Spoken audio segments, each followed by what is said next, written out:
И никакого боевого пропуска. Нет. И золото тебе папа на танки не даст. Будешь себя хорошо вести? Куплю танк.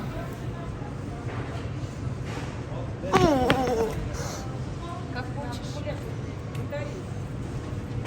Мне серебра Ложился? нет, мне уже на фарме. Сегодня ложишься на полчаса раньше. И в компьютер только полчаса, понял? Кошелка старая. Как ты меня назвал? Предки сосать. Ладно, сюда иди. Как ты меня назвал?